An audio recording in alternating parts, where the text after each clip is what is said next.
Another big story we're following, as promised, Prosecutor Bob McCullough did release all of the grand jury testimony. We have a veteran team of investigators who have been sifting through it throughout the overnight hours. Brendan Keefe is joining us now. He's from our Gannett sister station in Atlanta. And Brendan, you've been able to look at the grand jury testimony here, and you can sort of walk us through the shooting scene with Mike Brown and sort of give people a view of this that they have not seen yet. Yeah, I was here until about midnight last night. Russ Potasic now has gone home to catch a little bit of sleep, and that's why I'm now back here this morning looking through these documents. One of the most fascinating things we've seen, of course, is the diagram of the scene. This is it right here on the screen. We can either take it full or go into a split screen so you can see a little bit more detail. Essentially what we have here is the diagram that was provided by Bob McCullough's office. This is what the grand jury saw, and you can see here, as I use this zoom tool, this is actually Officer Wilson's car right here with a number of evidence markers around it. This is the SUV. And then down the street on the east, on down Canfield, there's the body of Michael Brown with also some evidence markers around this. Now, why is this significant? Because Bob McCullough told us that these evidence markers, some of them, including these last two right here, I'm going to zoom in again for you so you can see them. These last two, the resolution not good enough for us to ID the numbers except maybe the number 20 there. When we go and look at the information the grand jury was given, that number 20 corresponds to a red stain on the roadway that Bob McCullough said was a blood stain. Why is this significant? Because this would match some of the witness testimony that Michael Brown was walking or charging back toward Officer Wilson's car when some of the shots were fired and back toward the officer himself. So that is a significant piece of evidence that was shown to the grand jury. More evidence markers here, and then there's the hat they said belonged to Michael Brown, and then there's a shell casing in the roadway. Remember now that there was only one gun on the scene. It was in the hands of Officer Wilson. We know that. That's undisputed. 3 branches of the St. Louis County Library are offering students a place to turn. Heidi Glaus stopped by the Natural Bridge branch to see what was going on there. Heidi? Well, Kay, not only did we find plenty of people at computers, we found teens and preteens studying. Pretty impressive. There are always computers with learning programs to keep younger students busy, but the Natural Bridge, Florissant Valley, and Lewis and Clark branches of St. Louis County Library are offering games, crafts, movies, and special performances tomorrow while North County school districts are closed. They can color, we have coloring sheets for them. We also have like little leaf fall crafts that they can do. There is going to be a performer named Abracadabra who comes in and he'll do magic tricks. The idea is to give parents and kids a place to feel safe. Activities run from 9 until 4. All right, thank you, Heidi. We know so many of you are hurting, sad, and anxious right now over the events of the past few hours, days, and weeks. Providence Life Crisis Services has operated a 24-hour crisis hotline in our area for years. We've invited their experts to come in and operate a phone bank for us until 7 o'clock tonight. We're taking your calls, 314-969-8655, or you can go to our web chat on KSDK.com. If you're having trouble coping with what you've been seeing, Nancy Misi is here from Life Crisis Services. Thanks so much for joining us. Are calls up, and what kind of calls are you getting?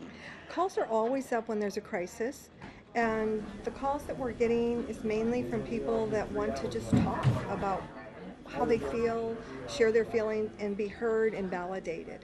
Kind of to be reassured that things are going to be okay. Can a phone call really help right now, Nancy? It can help out. It can help because I think whenever someone is in crisis or sad, reaching out to another person, whether it's a one-to-one or it's a phone calls can offer reassurance. We can provide referral numbers. We can connect them to a therapist so they can get one-to-one counseling, to different agencies. Providence is in the community. We're really stepping up, and we're present in Ferguson, and we're offering all kinds of services. Great. Nancy Misi, thank you so much for being here. So again, 314-969-8655 until 7 o'clock tonight. It's a great service, Cindy, because it's so hard to make sense of all of this sometimes. Yep, sure is. Okay, for tonight. Followed some of the people of Ferguson from before the decision was announced to the devastating early morning hours. This was last night. Our Boyd Hoopert captures the raw emotions from those hours.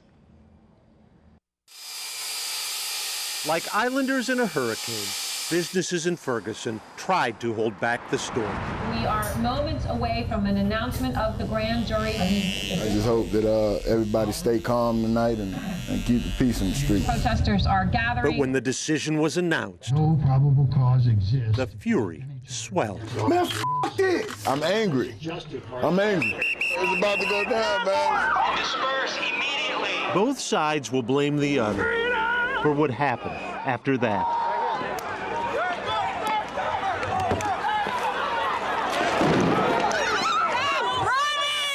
They threw tear gas at the entire crowd. The gas did its job. Blow your nose. I'll get it out of your nose. But smoke was followed. That's what's burning. 2 police cars. By fires. It's a wild night. An auto parts store, a pizza place. These people work very hard for this business right here. Still, we attack and burn down a black business. And everybody's saying, well, it's the out-of-towners that is doing it. No, it's the local people that stay in the community, that go in there every day, that know what they was doing. And in they went. A title company, a laundromat, a convenience store. Fires with no one to fight them, and only slow-footed looters with a worry of being caught. It's sickening. It's heartbreaking. The forecast for calm was not to be, as a wicked storm had its way. All we wanted was peace. That's all we wanted. Boyd Hooper, News Channel 5, Ferguson. As divisive as the Michael Brown shooting investigation has been, a new trend is emerging today on social media under the hashtag STLTogether. Karine Savitsky has been monitoring the trends all day. And so, Karine, what are people saying online? Well, that trend is action. That's how it's changed a little bit. People are showing us what they're doing. Now, don't get me wrong, people are still using social media to vent. They're upset, they're angry, but we've tried to pull some of the quotes, images, and things from Twitter and Facebook that people are doing that are positive. Cute picture here to start with. And they're just using that hashtag STLTogether. But this is what we're really seeing, people doing something today. Neighbors painting boarded storefronts on South Grand. We've seen all sorts of images like this. And it's really neat to see people getting out of their house. Andy Cohen even caught on to our hashtag STLTogether. And we're going to hear more from him tonight on the news at 5. Noah says there's a service at August Gate Church at 6 o'clock tonight. This is another way people are using our hashtag. They're letting people know about open prayer services and open gatherings for the community just to get together and talk and be together. Here's people hard at work in Ferguson. A little hard to tell there, but there's about 3 or 4 people in the background helping board up this storefront. Governor Jay Nixon is bringing in more National Guard troops. He made that announcement this afternoon at the University of Missouri St. Louis, and that's where our Art Holiday is tonight. Art? Last night was a disaster. That was the quote of the news conference here at UMSL this afternoon, and it came from the head of the Missouri Highway Patrol, Colonel Ron Replogle.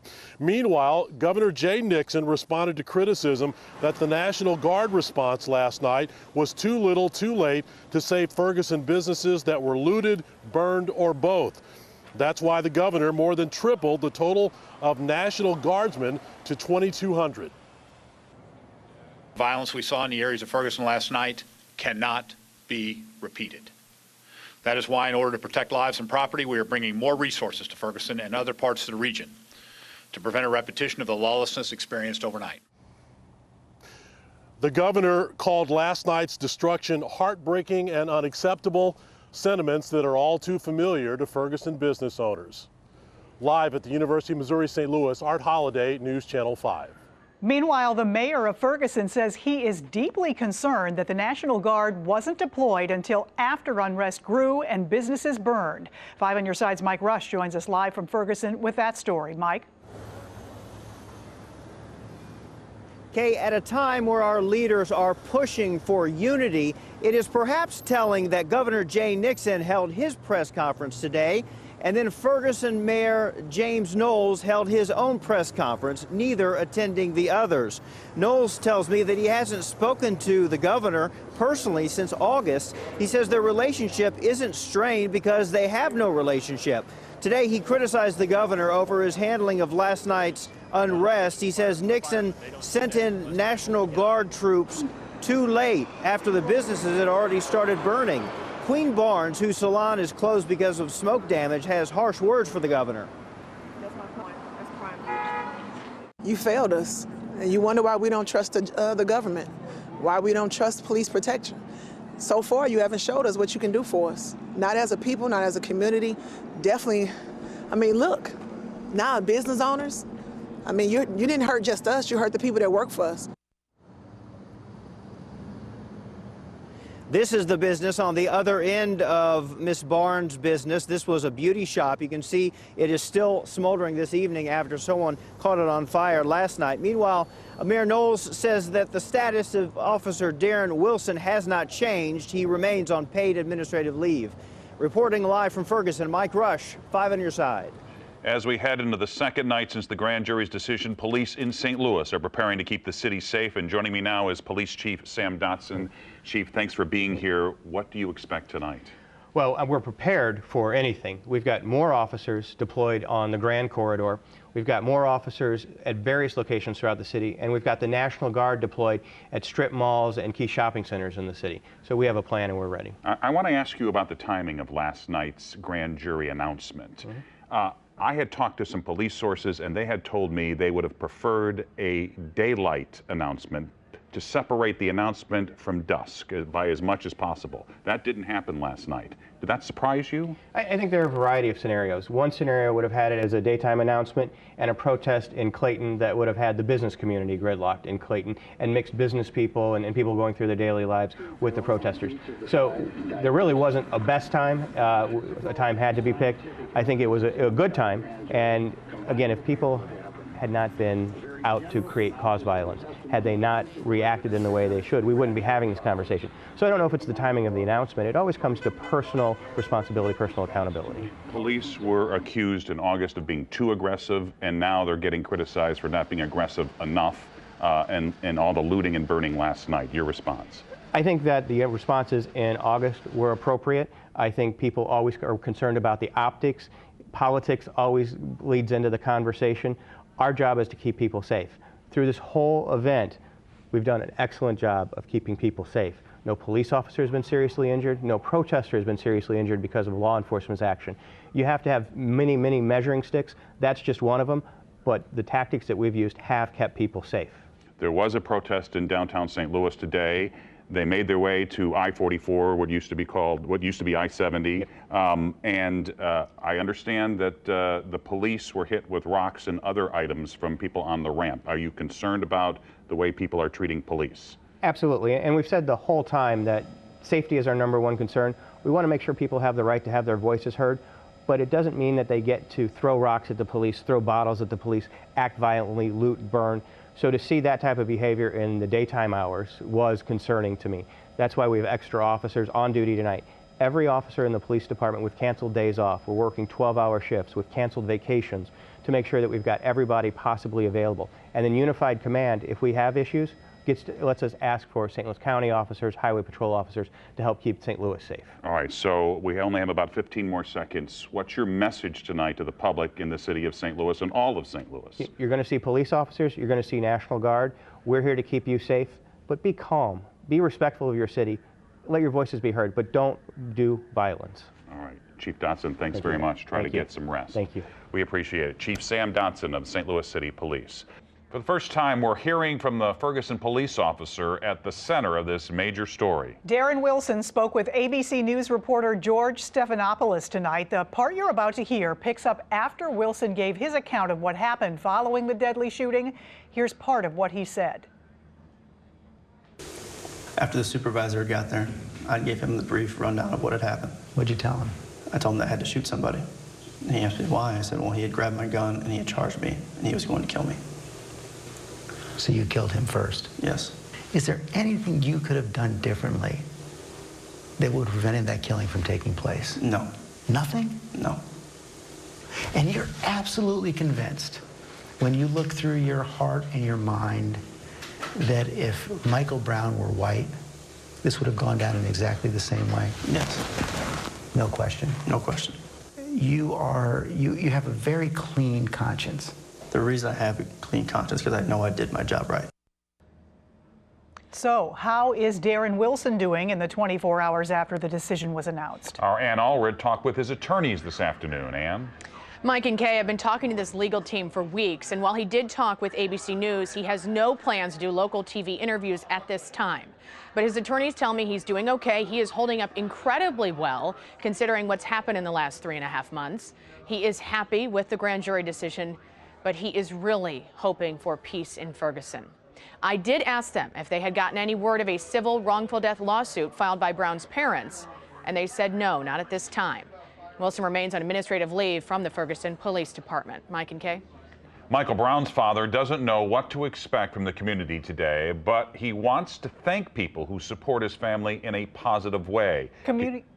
Go ahead. Community leaders and church members who've been protesting peacefully attended a news conference for Mike Brown's family at Greater St. Mark Church. He spoke with our Christina Coleman after the event. Christina? Right, well, he says he didn't know what to think the second he learned that Darren Wilson would not be indicted. He didn't speak at the press conference today, but he did voice his frustrations to News Channel 5 after the event. Brown Sr. feels as though he didn't have enough time to emotionally process the grand jury ruling before it was announced during last night's large press conference. Family attorney Anthony Gray says they received the call that Darren Wilson wasn't indicted about 25 minutes before the start of the press conference.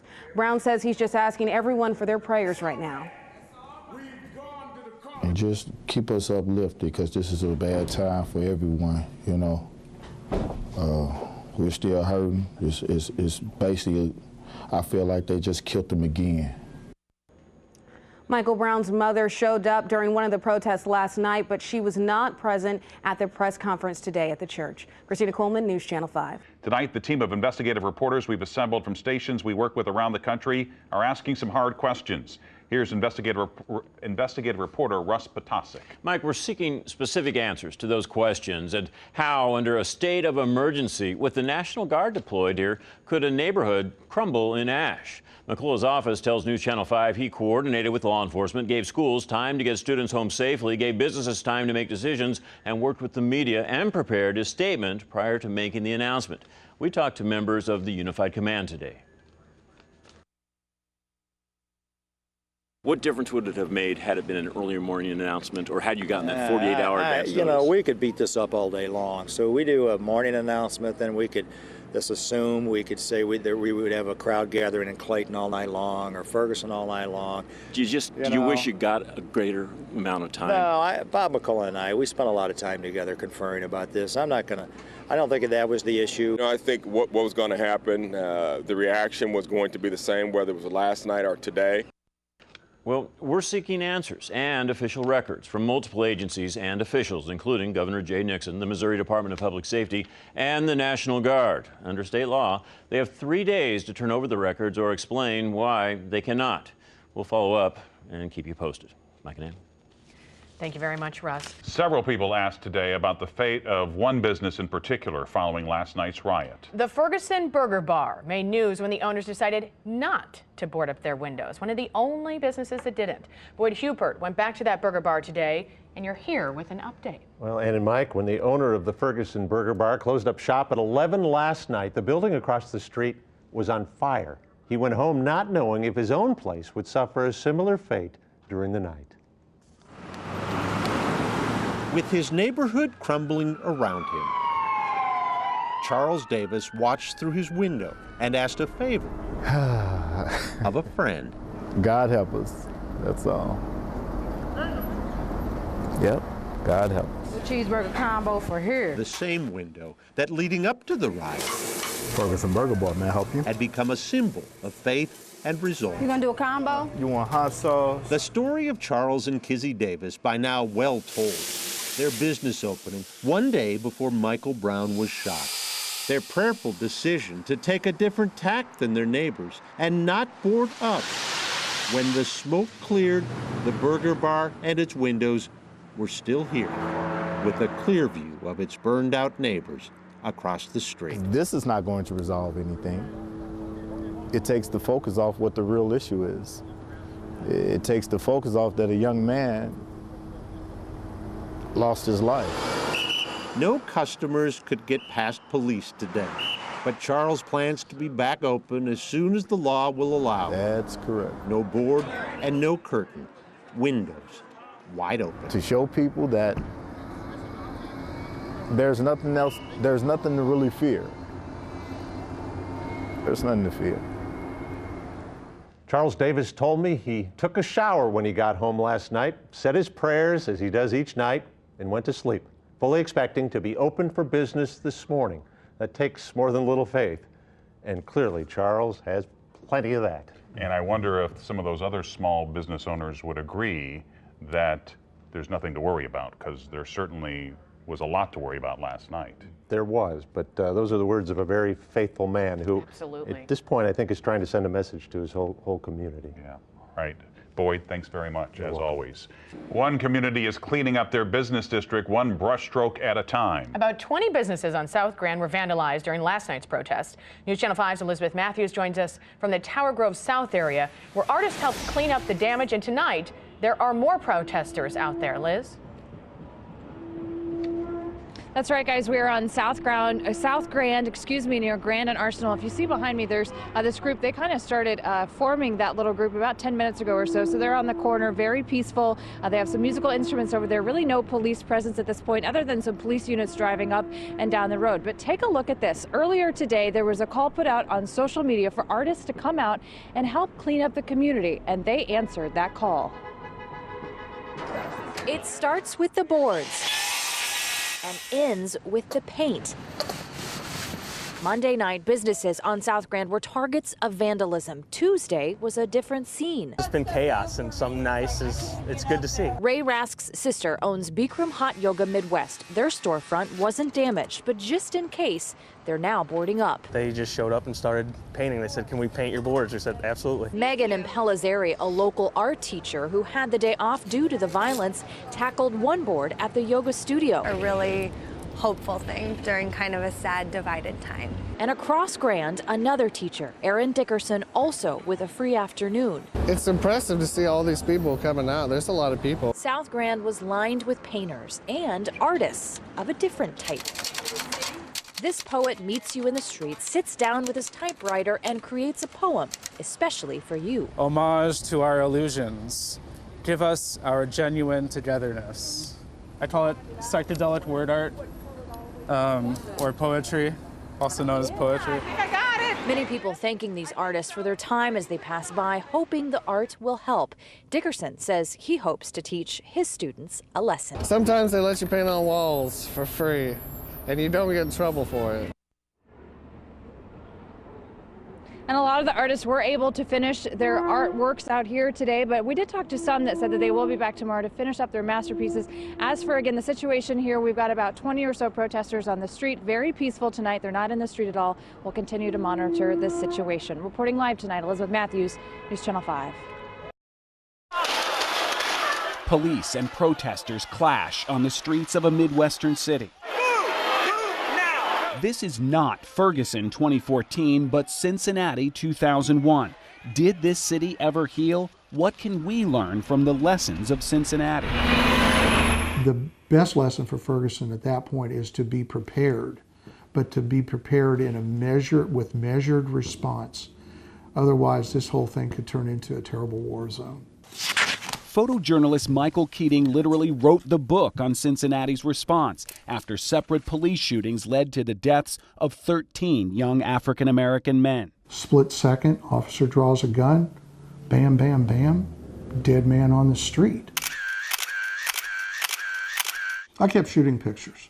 It happened here on Race Street at the intersection of anger and frustration. There was a collision here between black protesters and an overwhelmingly white police force. This was frustration. These were people that were just tired of feeling like they were living under the thumb of a group or a police force that didn't represent them very well.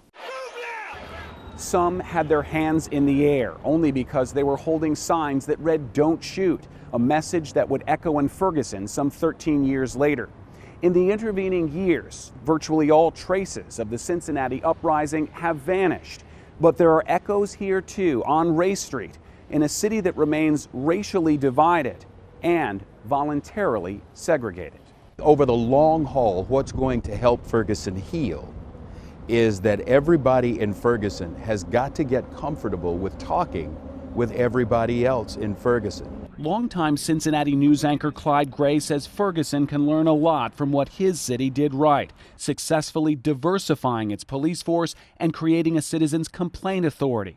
Now, 1 out of every 3 police officers here is African American, including the last 2 chiefs. Black and white images like this are now history. When there's an officer-involved incident, there is someone from outside of the department looking at it, along with intra-departmental resources looking at it. Gray still looks at Cincinnati through the lens of what happened here in 2001, and the conversation about race issues still unresolved. You protest, okay, that's fine. But at some point in time, somebody's got to hear what you're saying in your protest. You will turn a deaf ear to the protesters, but at some point in time, you've got to listen to somebody who has an experience different than yours if you're going to be an advocate for calm and healing in that community. And that's what they need, calm and healing. Follow some of the same blueprint that they used in Cincinnati, where you create a dialogue in the community. When the grand jury decision comes back, whatever it is, that's going to be a pain point, and there's no way around it that I can see.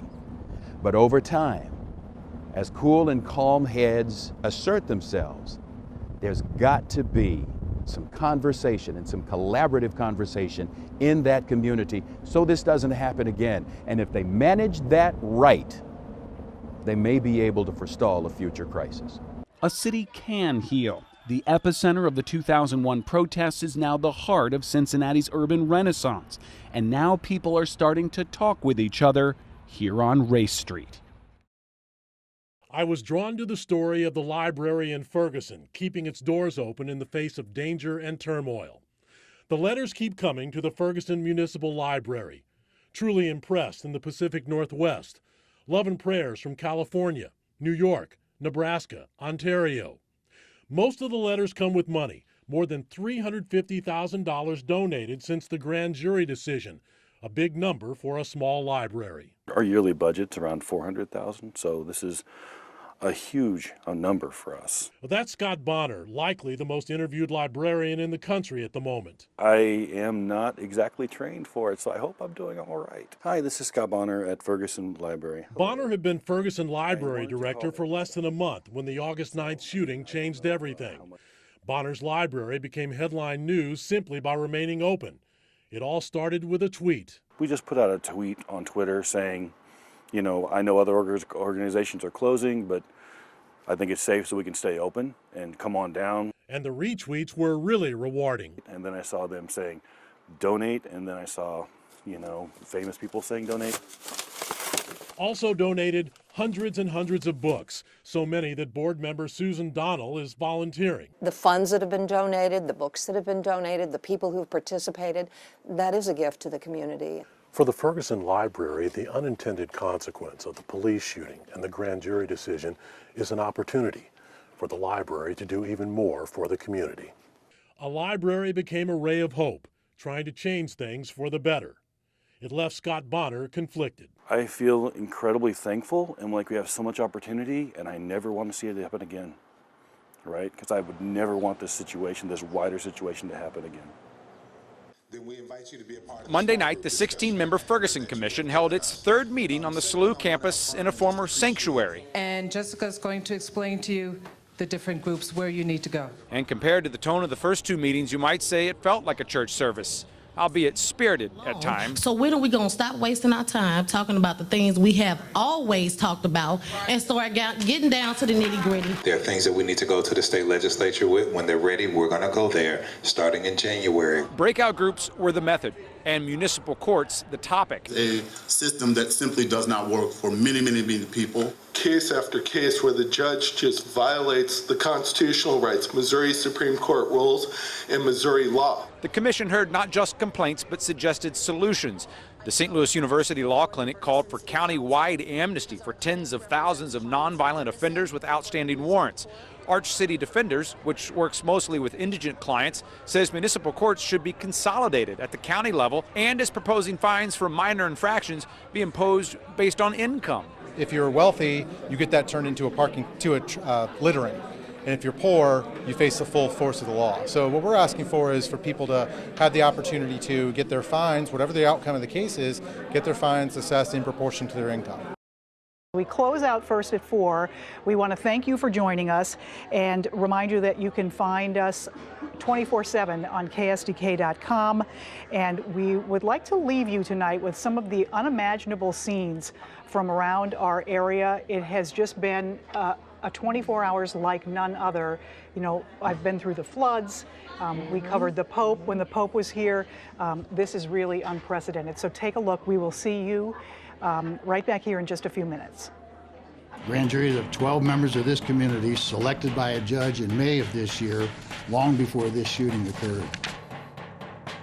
They are the only people who have heard and examined every witness and every piece of evidence. They determined that no probable cause exists to file any charge against Officer Wilson and returned a no true bill on each of the 5 indictments.